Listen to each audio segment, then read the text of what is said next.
Hey, so a bit of a change up today. It's a 99-degree day. The air conditioner's running non-stop, and the blower, the fan blower that blows everything through my ducts, is interfering with all of my audio. So I had a question that people wanted me to answer. It's one of those that would take a very long time to kind of break down and type. So I wanted to make sure I got a video out today kind of giving that question and answer. And the question was, yesterday Mike Pence came and spoke in Kansas City, Missouri, and I decided to go to the event. Well, why did I do that? There are several reasons why I would want to go and hear from an opposition party in terms of what is it that they believe on particular issues, where are they coming from. Essentially, if I'm going to be a representative, I need to understand the arguments on both sides of the aisle and everywhere in between. I need to hear the best arguments from each side of an idea or of an issue so that I can make sure that I'm making the best decision as your representative. So it's the same reason why, people have asked me, well, why is it that you listen to Ben Shapiro? Why do you listen to Bill Maher? Why do you listen to Joe Rogan? So on and so forth. I listen to all of these different sources of information and these different arguments and people who debate public policy because I want to understand every facet of the issues that are out there. I'm not interested in pushing some political ideology. I am interested, obviously, in making sure that your constitutional rights are preserved and that, self-ownership is one of those main pillars of our governmental philosophy, so to speak. But I'm not interested in getting into the partisan bickering back and forth and only understanding one side of an issue. So for me, going to the Pence event yesterday was very educational. It showed me where there might be some middle ground, both from the left and the right, and for us libertarians and the rest of us who seem to be kind of more moderate and in the middle. One of the common themes yesterday that was talked about by all of the speakers across the board had to do with immigration. And it was about building a wall and sticking to the rule of law. And the feeling that I got from this whole event, from the speakers, the way the crowd interacted with these statements, was that they feel as though this is going to solve the problem. And the unfortunate thing is while it might be a portion of a solution to prevent people from coming across our borders illegally and, essentially having unsecured borders all along our southern border with Mexico, that is an issue. Illegal immigration is an issue because at the end of the day, when these people are coming over, they're being taken advantage of. They don't have rights. They overwhelm our social safety net systems. And we need to make sure that people are coming here legally, that they have or are afforded all of the same rights as American citizens. And so just simply building a wall and sticking to the current rule of law doesn't necessarily solve the problem. It might be part of the solution. Another part of that solution can be reform of our immigration policy, making it easier for people to come here and immigrate, or make it easier to reobtain their worker visas and things of that nature, making sure that they're able to stay here once they immigrate here. So that is part of it, because what we want to do is we want to encourage people to go the legal route. And if we make the legal route incredibly difficult and arduous, and it's simply easier to go across the border, well, then that's what people are going to do. And then again, as I said, well, once these people are over here and they're working, they're not afforded the same rights as we are. So they are oftentimes taken advantage of. So that's part of the solution. The other thing we will also want to focus on when we think about the issues down at our border with this very porous border is drug trafficking. And simply building a wall and sticking to the rule of law isn't going to solve the drug cartel issue that's going on in Mexico with the violence that does bleed over into our border cities.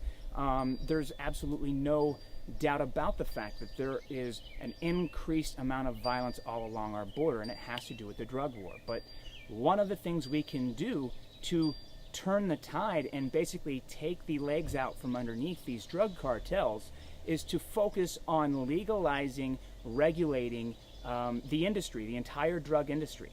We already do it with most of the pharmaceuticals that are out there. We do it with cigarettes. We do it with alcohol. We need to go on ahead and end the drug war completely. Tax and regulate these things. And in instances where people are, becoming addicted to substances, well, we need to be there with psychological help, counseling, things of that nature. But what we shouldn't be doing is creating a black market, and that's what we've done.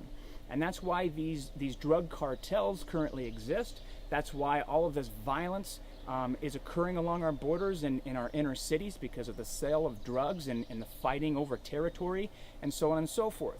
We could solve a massive issue in our country, just like we did in the Prohibition era with alcohol and the black market and the mafia that ensued from there. We solved that problem by bringing the black market into the light. And that's what we must do with this drug war, especially if we want to stop that violence at the border.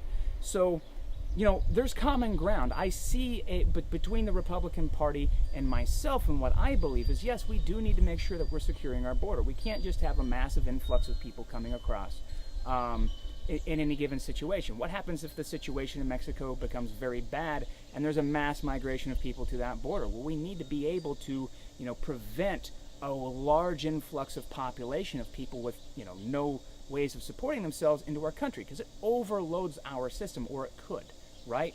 Obviously, there's security issues, terrorism issues, and all of that as well. So securing our border is important, but simply building a wall isn't going to solve the main problem. Other things that I really kind of paid attention to in yesterday's event was the discussion on the tax cuts that occurred right before the turn of the year. One of the main focuses on those tax cuts is about, you know, increasing jobs and how well our economy is doing currently. And one thing I want to focus on is they brought up themselves that businesses, farms, factories, so on and so forth, are now able to write off 100% of any improvements they make to their business. So, you know, manufacturing equipment or farm equipment, so on and so forth, all of that gets a 100% write-off. Now, I am all for tax cuts, but tax cuts should always come with spending cuts. And what we did was we cut taxes and increased spending, and we're blowing up our deficit. But on top of that, what we're doing with all of these little exemptions here and there is we're picking winners and losers. And that is not the job of the federal government.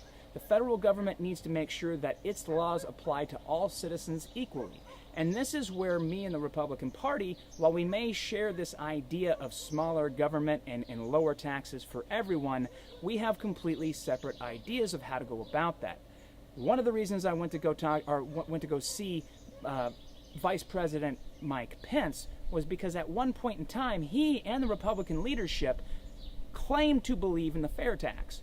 And yet after the Republican majority has been formed in both the Senate, the House of Representatives, the Supreme Court, and now the presidency, I don't see anyone in the Republican Party talking about getting rid of the income tax, which is very damaging to both our liberties and our economy, and replacing it with the fair tax, which would be a much fairer system. It would be a system where there's no loopholes for all of these different lobbyists to sit there and vie for, and overall, it's a more liberty-forward policy because the government no longer has ownership over your income. So that was another thing that I found very interesting, is they're trying to sell this as, well, this is good for farmers, this is good for businesses, but at the end of the day, what we're doing is we're picking winners and losers. And a lot of the write-offs that are going to come as a result of this, a lot of the machinery and upgrades and so on and so forth, is actually going to cost American manufacturing jobs. So there's a bit of a two-faced argument here that's being given in support of these tax cuts.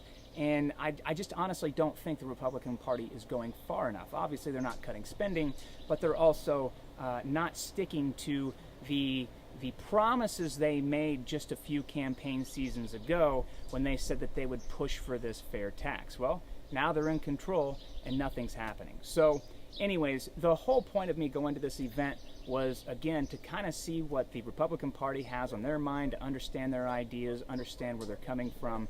And overall, it gives me a good feel for what to expect coming up in the debates for this particular election. So hopefully that answers your question. Hopefully we can get out of this incredibly hot weather and I can go back to filming inside. I would very much like that. I'm sure you guys can tell that I'm starting to drip with sweat, even being in the shade. So with that, I will catch you guys later.